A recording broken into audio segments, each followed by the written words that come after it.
Hello বন্ধুরা, তোমাদের সবাইকে আজকে অ্যাকোয়া স্কেপিং ইউটিউব চ্যানেলে স্বাগতম। নতুনদের জন্য 5টি অ্যাকোয়ারিয়াম মাছ সম্পর্কে জানবো। তো ইন্ট্রোর পরে ভিডিওটা শুরু করা যায়।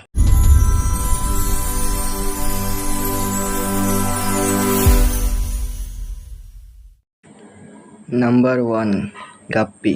গাপ্পি অটোবিট ফিশ। এদের জীবনকাল 2 থেকে 3 বছর। ভালো পানি এবং পরিচর্যা পেলে এরা অনেক দিন বেঁচে থাকতে পারে। এরা সাধারণত 2 থেকে 4 ইঞ্চি পর্যন্ত হতে পারে। মেল গাপ্পি তুলনামূলক কম বড় হয় এবং ফিমেল গাপ্পি তুলনামূলক বেশি বড় হয়। নাম্বার 2, মলি। মলি 2 থেকে 3 বছর পর্যন্ত বেঁচে থাকতে পারে। ভালো পানি এবং পরিচর্যা পেলে এরা অনেক দিন বেঁচে থাকতে পারে। এরা সাধারণত 2 থেকে 5 ইঞ্চি পর্যন্ত হতে পারে।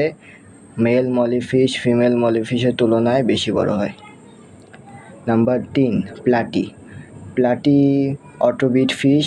এদের জীবনকাল 2 থেকে 3 বছর। ভালো পানি এবং পরিচর্যা পেলে এরা অনেক দিন বেঁচে থাকতে পারে। এরা সাধারণত 2 থেকে 4 ইঞ্চি পর্যন্ত হতে পারে। মেল প্লাটিফিশ ফিমেল প্লাটিফিশের তুলনায় বেশি বড় হয়। Short tail. Number 4, short tail. Short tail অটোব্রিড ফিশ। এদের জীবনকাল 2 থেকে 3 বছর। ভালো পানি এবং পরিচর্যা পেলে এরা অনেক দিন বেঁচে থাকতে পারে।